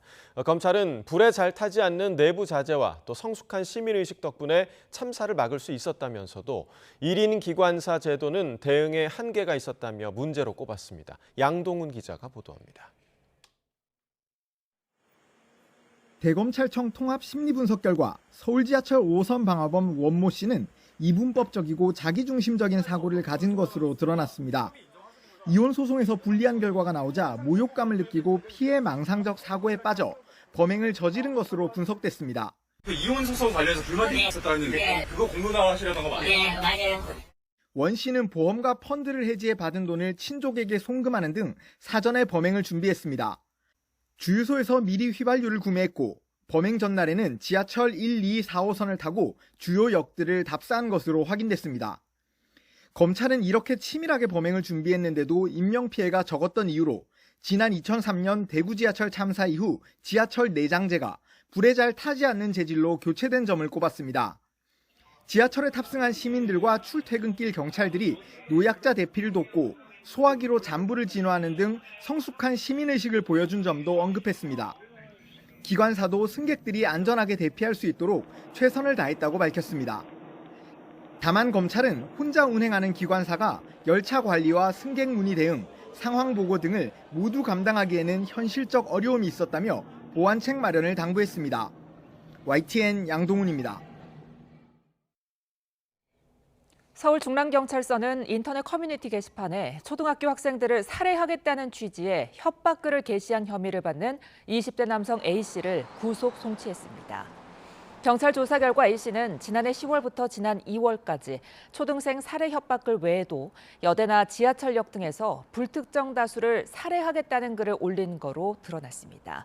또 탄핵 정국 당시 헌법재판소에 대한 방화 등 테러 예고글을 올리고 아동 음란물을 배포하기도 한 걸로 조사됐습니다. A씨는 경찰 조사에서 자신을 과시하기 위해 범행했다는 취지로 진술한 거로 알려졌습니다. 경남 김해시 일대 무인 점포에서 상습적으로 금품을 훔친 20대 남성 A씨가 구속 상태로 검찰에 넘겨졌습니다. 김해 서부경찰서에 따르면 A씨는 지난 6월 11일부터 닷새 동안 7차례에 걸쳐 김해시 무인 매장의 금고를 부수고 총 130만 원 상당의 금품을 훔친 혐의를 받습니다. 특히 A씨는 비슷한 범행으로 실형을 살고 지난 2월에 출소한 지 불과 2달 만에 생활비를 벌기 위해 또다시 범행을 저지른 거로 드러났습니다. 760억 원대 전세 사기 혐의로 기소된 수원 일가족 전세 사기 사건의 주범이 항소심에서도 법정 최고형을 선고받았습니다. 재판부는 서민의 전 재산이나 다름없는 전세 보증금을 가로챘다며 무거운 처벌을 피할 수 없다고 질타했습니다. 오승훈 기자입니다. 피해자 500여 명에게서 보증금 760억 원을 가로챈 혐의로 구속 기소된 수원 전세 사기 일가족이 2심에서도 징역형을 선고받았습니다. 재판부는 주범 정 씨에게 사기죄 법정 최고형인 징역 15년을 선고하고 1억 360만 원 추징을 명령했습니다. 또 정 씨와 함께 재판에 넘겨진 부인 김모 씨와 감정평가사인 아들에게도 1심과 마찬가지로 각각 징역 6년과 4년을 선고했습니다. 재판부는 정 씨 일가족이 별다른 자본 없이 갭 투자 방식으로 피해자들에게 막심한 경제적 피해를 줬다고 질타했습니다. 또 서민들에게 전 재산이나 다름없는 전세 보증금을 받아 게임 아이템 수억 원어치를 사는 등 허비해 죄질이 나쁘다고 지적했습니다. 직접 법정에 나와 재판을 지켜본 일부 피해자들은 선고 직후 정 씨 가족들을 향해 평생 감옥에서 나오지 말라고 소리치며 울분을 토했습니다. 징역을 살고 나와도 피해자들은 여전히 빚을 갚고 있는 상황인 거죠. 그래서 사실 만족스럽지 않습니다. 양형이 너무 부당하다 생각합니다. 마지막으로 믿을 수 있는 이 법원 판결에서조차 전혀 이해할 수 없는 판결을 정 씨 부부에게 징역 15년을, 아들에게 징역 12년을 구형했던 검찰은 항소심 판결문을 토대로 대법원 상고 여부를 검토할 예정입니다. YTN 오승훈입니다. 서울에 있는 30평 아파트를 사려면 지난 5월 기준 32년 동안 월급을 한 푼도 안 쓰고 모아야 하는 거로 나타났습니다. 최근 아파트 가격이 급등하는 가운데 정부가 세제 개편과 대출 관리 강화 등 부동산 시장 안정 대책을 내놔야 한다는 요구가 나왔습니다. 신규혜 기자입니다. 우리나라 노동자들의 평균 임금으로 서울에 있는 30평짜리 아파트를 사려면 시간이 얼마나 필요할까? 2003년에는 16년을 모으면 집을 살 수 있었지만 지난 5월 기준으로는 숨만 쉬고 월급을 모아도 32년이 걸리는 것으로 나타났습니다. 2003년 2월 노무현 정권 초반 3억 원이었던 서울 30평형 아파트 평균 시세는 윤석열 정권 말기였던 지난 5월 12.8억으로 4.3배 올랐는데 노동자 1년 평균 임금은 1,900만 원에서 4천만 원으로 2배 정도 오르는데 그쳤기 때문입니다. 강남과 강남이 아닌 지역의 격차도 심해졌습니다. 같은 기간 강남과 비강남 격차는 2억 6천만 원에서 22억 1천만 원으로 10배 늘어났습니다. 아파트 가격이 가장 크게 오른 건 문재인 정부 때로 정권 초반 5억 8천만 원이었던 서울 30평형 아파트 시세는 정권 말 12억 6천만 원까지 치솟았습니다. 강남과 비강남 아파트 사이 가격 격차가 가장 크게 벌어진 건 윤석열 정부 때였습니다. 이런 이제 그 과정에서 아파트를 사고 팔면서 시세 차익을 막 이렇게 수억 원, 뭐 한 10억 가까운 시세 차익을 이제 이렇게 얻은 분들이 투기에 지금 나서고 있다는. 경실련은 최근 서울 아파트 가격이 폭등하는 가운데 이재명 대통령이 대선 기간 강조한 공급 확대 정책만으로는 시장이 안정되기 어렵다며 세제 개편 등의 대책 마련을 촉구했습니다. 종부세 특별공제가 80%입니다. 최대. 이거 과거에 노무현 정부 때 최대 30%였습니다. 그래서 이러한 세제를 다시 예전으로 가서 공평과세를 하자는 거예요. 또 주택 수요에 직접적인 영향을 미치는 주택담보대출 기준을 엄격하게 적용하고 전세자금 대출을 단계적으로 축소하는 등 가계대출 관리를 강화해야 한다고 요구했습니다. YTN 신기혜입니다.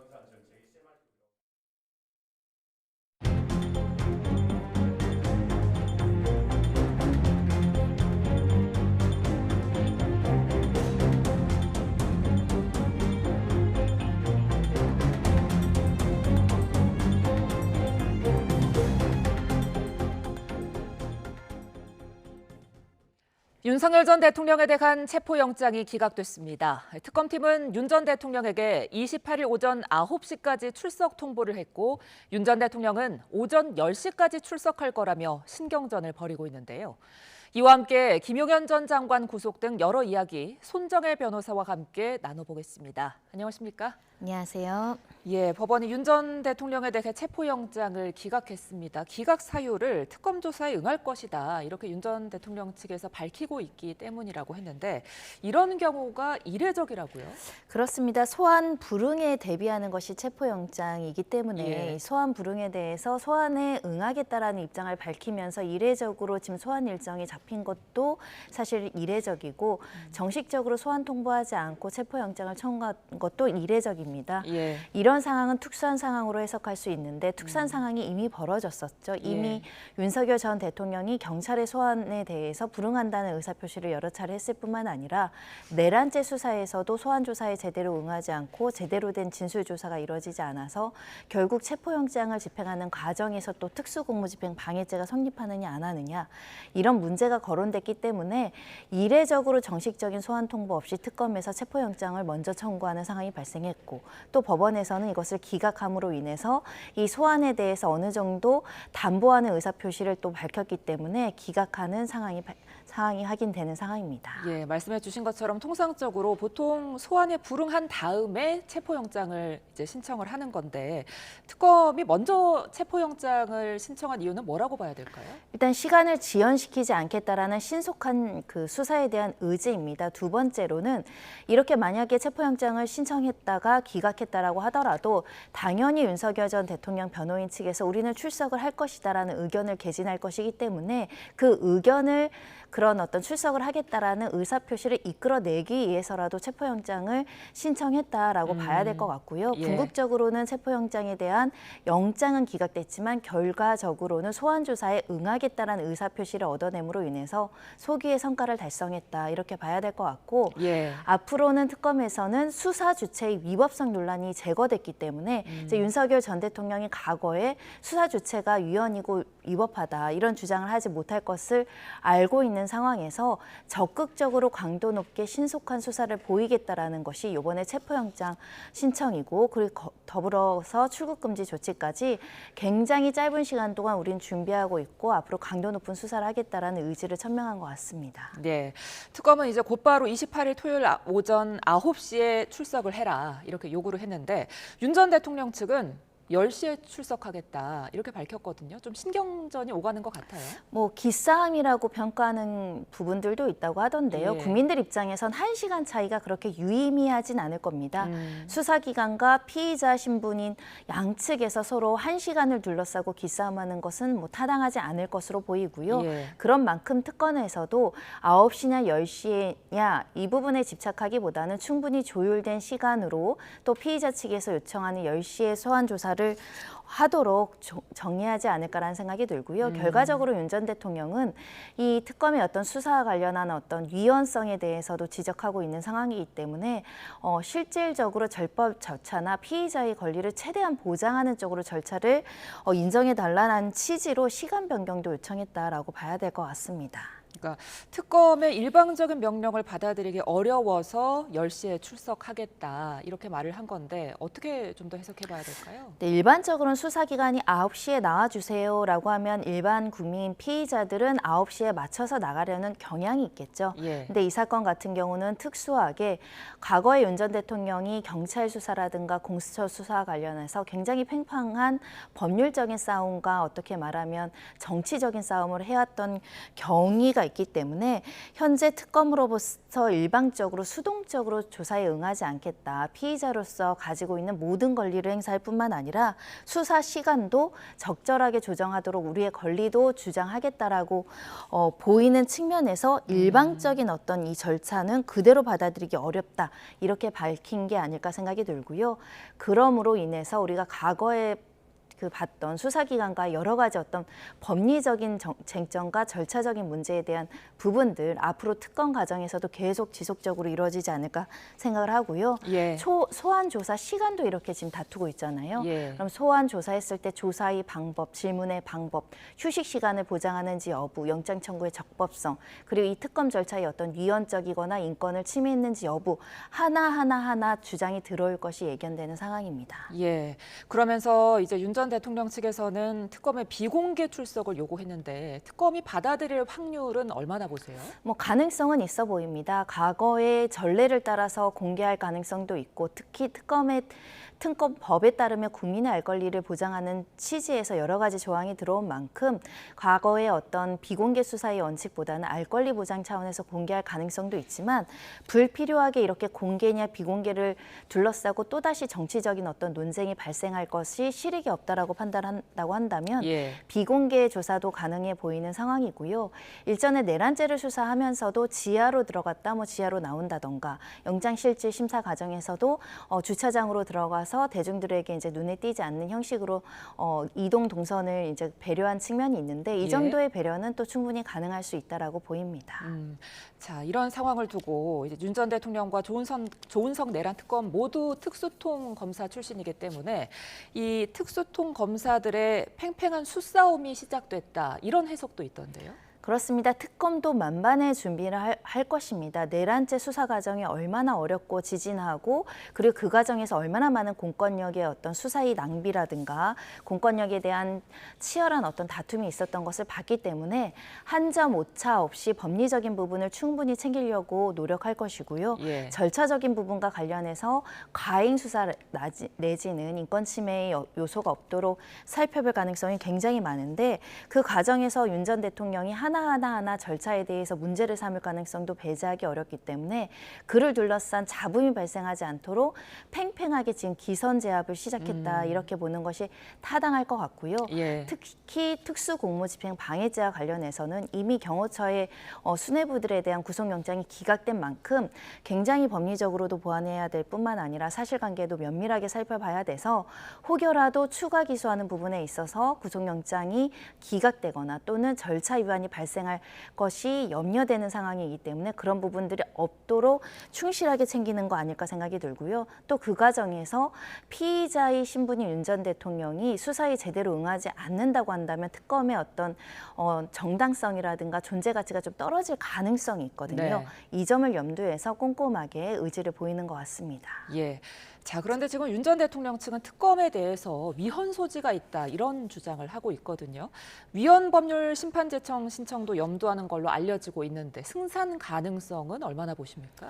과거에 이제 특검법에 대한 부분이 어떻게 실시가 됐는지 볼 필요가 있습니다. 대표적으로 지금 위헌적인 요소가 있다라는 것은 첫 번째는 그 수사 기간 동안 공소시효가 중단되는 것은 위헌적 소지가 있는 거 아니냐. 그리고 국민의 알 권리 차원에서 여러 가지를 수사 정보를 공개한다라고 하는데 이것은 또 무죄 추정의 원칙이라는 헌법상의 원리를 반하는 거 아니냐 이런 주장이 있습니다. 다만 과거에 이제 우리가 여러 차례 특검을 실시했던 경험이 있었는데요. 박근혜 최서원 특검도 그렇고 MB 이명박 전 대통령과 관련한 특검 때도 그렇고 비슷한 조항들이 일부 있었던 적이 있었습니다. 그런 만큼 특별한 법령인 만큼 여러 가지 공익상의 이유라든가 이런 것들을 고려했을 때 다소 피의자나 피고인의 이익에 부합하지 않는 특검 조항이 있다고 하더라도 공적인 목적의 어떤 공익적 목적이 더 크다라고 한다면 위헌이 아니다라는 평가가 나올 수 있기 때문에 위헌 법률 심판 제청할 수 있겠지만 그와 관련해서 위헌이다라는 판단까지는 다소 근거가 미약할 수 있습니다. 알겠습니다. 내란 특검이 지금 외환죄 수사 의지도 드러내고 있는데 외환죄 수사는 어떻게 이루어질까요? 네, 일단 이 부분은 경찰과 검찰이 들여다봤던 내용인데 본격적인 수사가 이루어지진 않았습니다. 결국 핵심 단서는 노상원 전 정보사령관의 수첩에 이 북한의 공격을 유도한다라는 취지의 국지전을 유도해서 전쟁 위기라든가 또는 군사적 위협을 발생하게 하고 그럴 빌미로 또는 그걸 동기로 해서 계엄을 선포하거나 계엄을 유지시키려는 목적이 있었던 거 아니냐 이런 취지의 어떤 혐의인데요. 만약에 북한의 공격을 유도해서 대한민국의 군사적 이익을 침해했다라고 한다면 이적죄도 성립할 수 있고요. 북한과 공모해서 이런 행위를 했다라고 한다면 외환죄가 성립할 수 있습니다. 이 점에 있어서 실체 관계가 어떠했는가, 수첩에 기재된 내용이 실제 실행행위로 갔는가, 특히 실행행위로 가지 않는다고 하더라도 예비 음모죄를 처벌하고 있기 때문에 이에 대한 구체적인 계획이 설립했는가 이 부분에 대한 조사는 반드시 이루어져야 될 것 같고요. 그렇기 때문에 소위 말하는 북한과 공모하여 또는 북한의 이익을 위해서 군사상 어떤 위기를 야기했는가 이 부분은 핵심적으로 특검에서 살펴봐야 될 것이고 이 부분에 대한 관련자들의 진술을 확보해야 될 것 같습니다. 알겠습니다. 자, 말씀 도중에 내일 본회의 개최와 상임위원장 배분 문제를 놓고 여야 원내 대표가 만났습니다. 현장으로 가보겠습니다. 내용은 많지 않으니까 먼저 여당에서 먼저 말씀을 하시죠. 오늘 이제 그 원내대표 수석 4명이서 점심 먹으면서 우리 여당에서 6월 임시국회 내에 추경안 처리를 위해서는 오늘 내일 반드시 본회의를 열어야 된다. 그래서 본회의 열 수 있도록 협조해달라 이렇게 말씀을 드렸습니다. 네, 야당에서는 의회 내 견제와 균형을 위해서 법사위나 예결위원장을 야당에게 양보하지 하는 것을 요구했고 이것이 들어지지 않는 상황에서 현재 본회의 개최는 협력하기 좀 어렵다 하는 입장을 밝혔습니다. 네, 이 정도 하면 되겠죠? 특별히 변한 건 없기 때문에. 네. 혹시 입장차를 못 줄이시면 내일 본회의 개최는 어렵다고 봐야 되는 건가요? 저희 입장에서는 반드시 본회의를 개최해야 된다 이런 입장을 갖고 있습니다. 내일 혹시 그럼 예결위원장만 따로 협의를 하시거나 하는 안은 없었을지 5개 상임위원장에 대해서 지금 협상에서 안 되고 있어가지고요. 그거는 이제 안건 상정 문제는 또 의장님과 또 상의를 해야겠지만 저희 입장은 4개 상임위 비어있는 현재 공석으로 있는 4개 상임위원장에 대한 임면 절차도 거쳐야 된다, 선임 절차도 거쳐야 된다 이렇게 생각하고 있습니다. 네, 오전에 다시 만나실 계획도 있으신가요? 일단 오늘 그 협상 과정에서 양쪽의 입장차가 좁혀지지 않은 상태라서 내일 다시 만날지 여부는 오후에 다시 원내대표 등과 상의를 해서 그것을 결정하게 될 것 같습니다. 현재는 예정되어 있지는 않습니다. 네, 이 정도 마치겠습니다. 국민의힘은 내일 본회의 만약 열리면 참석 안 하신다는 말씀이실까요? 그 질문이 그렇게 나옵니까? 그 부분에 대해서도 내일 본회의 참석 여부에 대해서도 저희가 원내 지도부 간에 충분한 논의를 거쳐서 내일 민주당이 일방적으로 본회의 개최를 강행한다면 어떻게 대응할지 논의하고 의총에서도 논의할 예정입니다. 그러면 민주당에서도 내일 본회의 열어서 예결위원장 단독 처리할 예정이신가요? 합의 처리하면 가장 좋겠죠. 네, 여야 원내대표 회동 후 양당 원내 수석 부대표의 발언 듣고 왔습니다. 당초 상임위원장 협상 여부가 주목이 됐었는데요. 국민의힘에서 법사위원장을 야당에 양보하는 것을 요구했지만 받아들여지지 않아서 본회의 개최에 협력이 어렵다고 밝혔습니다. 하지만 여당에서는 반드시 본회의를 개최해야 한다고 밝혔고 이에 대해 유상범 원내 수석 부대표는 본회의 참석은 지도부의 논의를 거쳐서 결정하겠다 이렇게 전했습니다. 그러니까 주목됐던 상임위원장 협상은 불발된 걸로 보이는데요. 자세한 소식이 들어오는 대로 저희가 다시 한번 정리해드리겠습니다. 자, 계속해서 특검 관련 대담 이어가 보겠습니다. 자, 내란 특검팀 윤석열 전 대통령에 대해서 출국 금지도 신청을 했는데 지금 상황에서 사실상 출국하기는 좀 힘들 텐데 뭐라고 해야 될까요? 좀 수사 의지를 보여주는 조치라고 해석해야 될까요? 너무나 당연한 조치입니다. 예. 혹여 출국을 했다라고 한다면 수사 기간이 장기간 공전이 돼서 수사가 제대로 진척이 되지 않기 때문에 해외에 출국하는 것을 막는 것은 수사의 기본적인 조치이다 이렇게 말씀드릴 수 있고요. 네네. 특히 특검법에 따라서 기간이 정해져 있기 때문에 그 기간 안에 빠짐없이 관련된 수사를 해야 되는 특검 입장에서는 굉장히 시간이 촉박하다 그런 취지에서 혹여라도 어떤 사유로 출국을 한다고 하더라도 그것은 도저히 허용될 수 없다라는 취지로 출국 금지 조처를 한 것으로 보이고 예. 이미 했어야 되는 조치가 아닐까 합니다. 예. 자, 김용현 전 장관도 좀 살펴보겠습니다. 법원이 김용현 전 국방부 장관에 대해서 추가로 구속영장을 발부했습니다. 석방 3시간 전에 증거인멸 우려로 재구속이 된 거죠? 그렇습니다. 제명은 위계이양 공무집행 방해, 증거인멸 교사죄입니다. 즉 핵심적으로 비아폰과 관련해서 비아폰 운영과 관련한 시스템에 차질을 줬을 뿐만 아니라 이렇게 공무상 비밀을 제대로 이제 유지해야 됨에도 불구하고 민간인인 노상원에게 이것을 제공하거나 이 정보를 노출했다. 그리고 그와 관련해서 제3자를 통해서 증거인멸을 교사했다라는 혐의를 받고 있는데요. 이 모든 혐의에 대해서 어느 정도 범죄가 소명되는데 있는데 만약에 불구속 재판을 받거나 수사를 받는다고 했을 때는 증거인멸 가능성, 즉 입을 맞힐 가능성 배제하기 어렵기 때문에 구속 수사의 상당성이 있다라는 법원의 판단이 이루어진 것이고요.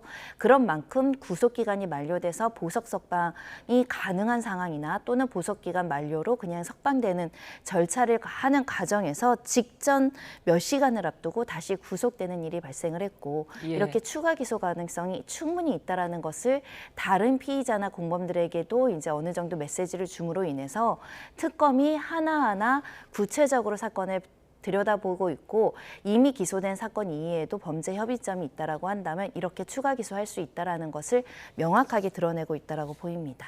예. 자, 오늘 김 전 장관의 내란 중요 임무 종사 혐의 공판이 이루어지고 있는데 이 자리에 김영수 특검보가 출석을 했다고 하잖아요. 어떤 부분 들여다볼까요? 네, 앞으로는 이 사건과 관련해서 공소 유지에도 특검이 굉장히 강도 높게 공소 유지를 위해서 충분히 자료 제출이라든가 증인신문이라든가 이런 것들을 이행하겠다라는 목적을 밝히고 있고요. 특히 법정에 나와서 신속한 재판을 통해서 실체 진실에 대해서 상세하게 면밀하게 봐달라는 취지의 진술이 있었던 것으로 알려지고 있습니다. 그런 만큼 이 내란죄와 관련한 재판은 굉장히 형법상으로든 또는 대한민국 역사적으로든 정치적으로든 굉장히 중요한 재판인 만큼 특검보가 직접 공소 유지에 참여함으로 인해서 그 검찰 쪽이 해야 되는 입증의 강도를 높이겠다. 그런 취지의 이지의 천명이라고 보입니다. 예. 자, 김건희 여사 관련 수사도 좀 살펴보겠습니다. 자, 김 여사를 향한 압박 수위가 점점 높아지고 있는 모양새인데 대면 조사가 언제쯤 이루어질까요? 일단 현재는 병원에서 입원 치료 중인 것으로 알려지고 있고 어느 정도 이 상황이 조금은 해소돼야 되지 않을까라는 생각이 합니다. 예. 다만 질병을 위한 치료의 필요성이 있다라고 하더라도 무한정 수사기한을 연기해 줄 수 없는 것이 또 수사기관의 입장이고요. 예. 지금 민준기 특검팀 같은 경우에는 7월 2일자로 광화문으로 이제 입주한다라고 합니다. 즉 사무실까지 완비가 된다라고 한다면 7월 2일 이후에 이제 소환 통보를 해서 지금 입주한 사무실에서 소환 조사를 통보하고 그에 대한 일정을 조율해 나가지 않을까라는 생각을 하고요. 예. 만약 아주 이례적으로 병원 측 그러니까 전문의의 소견으로 도저히 출석을 하기 어려운 상태이다라는 진단이 나온다라고 한다면 또 병원으로 방문하는 조사의 방법도 선택할 여지는 있다. 다만 현재로서는 질병의 수위라든가 중증 정도가 확인되지 않고 있기 때문에 원칙적으로 이 수사기관이 소환 통보하는 장소에 나와서 조사를 받아야 되지 않을까 합니다. 예.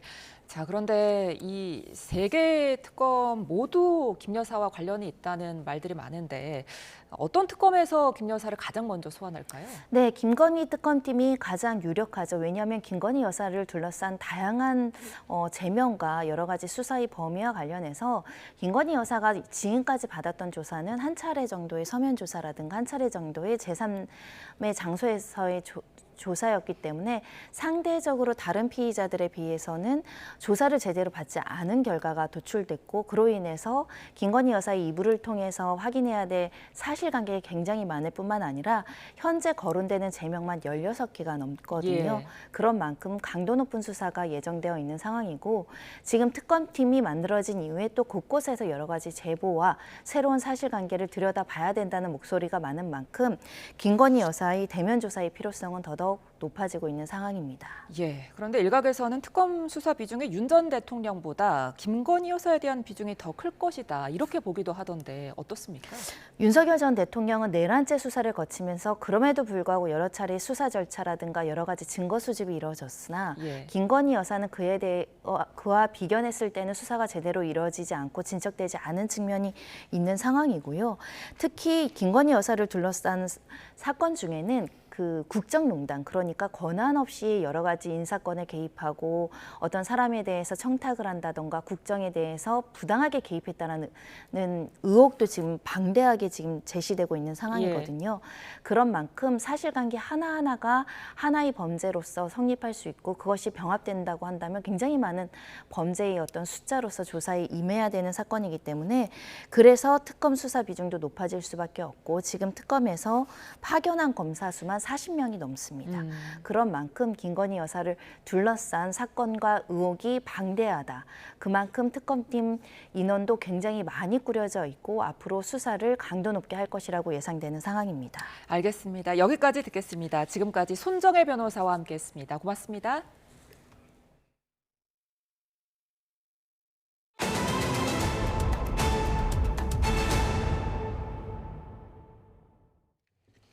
북한 강원도 원산의 대규모 해안 관광지구가 공사를 마무리하고 관광객을 맞이합니다.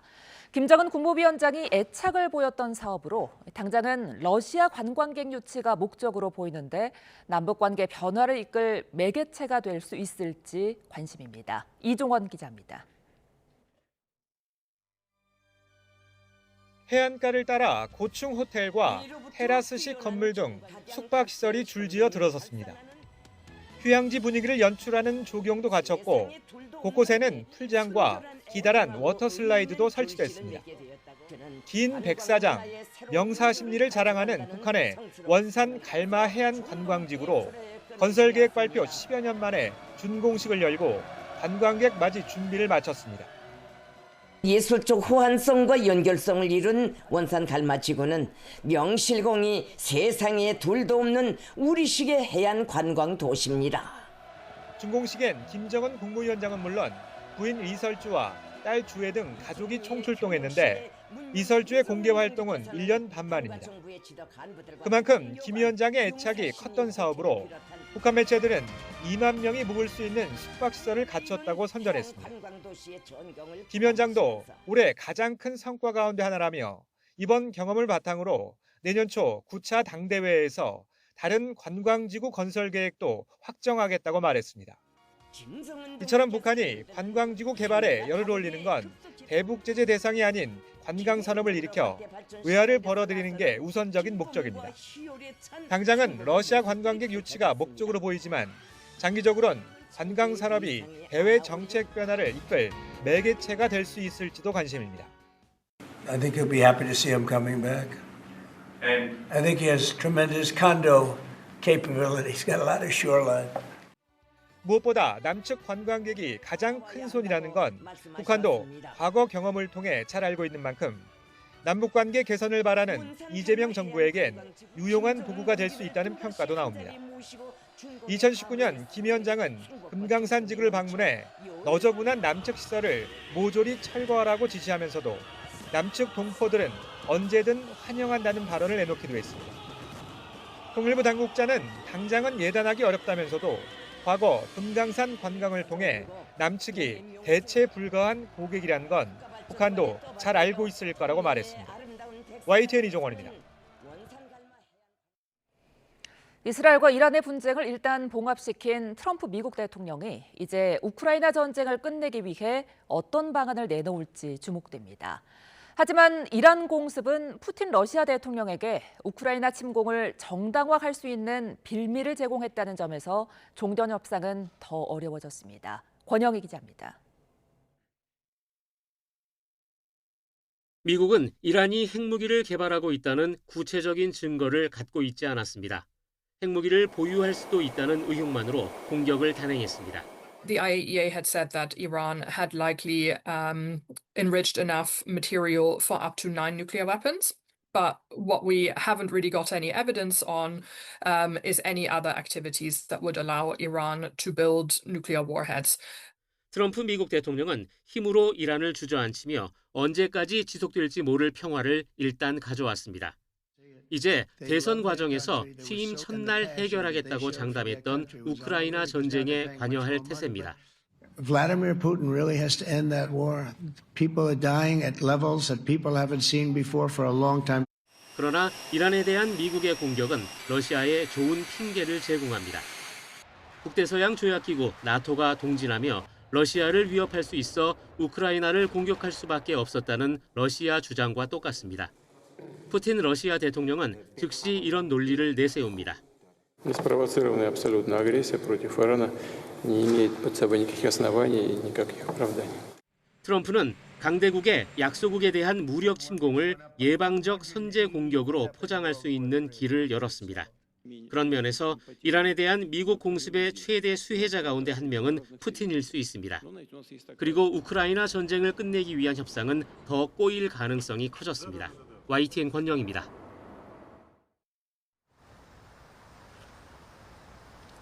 장마가 쉬어가는 사이 날이 다시 더워졌습니다. 현재 서울 기온 23도 정도로 어제 같은 시각보다 3도가량 높고요. 앞으로 기온은 4도가량 더 오르면서 낮 동안 후덥지근한 날씨가 이어지겠습니다. 오늘 전국 하늘빛이 흐린 가운데 특히 남부지방을 중심으로는 자외선 지수가 높은 수준까지 치솟았습니다. 낮 동안 전국적으로 30도 안팎의 더위가 이어지겠는데요.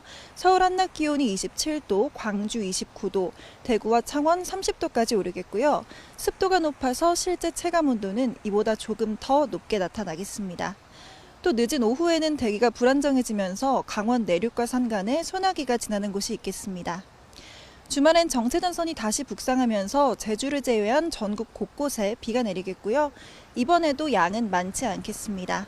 다만 정체전선이 북한에 위치하면서 중북부 지방은 다음 주 초반까지 비가 이어질 전망입니다. 당분간 달의 인력이 강해지면서 해수면의 높이가 높아지는 시기입니다. 해안가에서는 저시대 침수 피해 없도록 각별히 주의해 주셔야겠습니다. 지금까지 YTN 정수현입니다. 네, 이상으로 목요일 뉴스나우 마칩니다. 시청해주신 여러분 고맙습니다.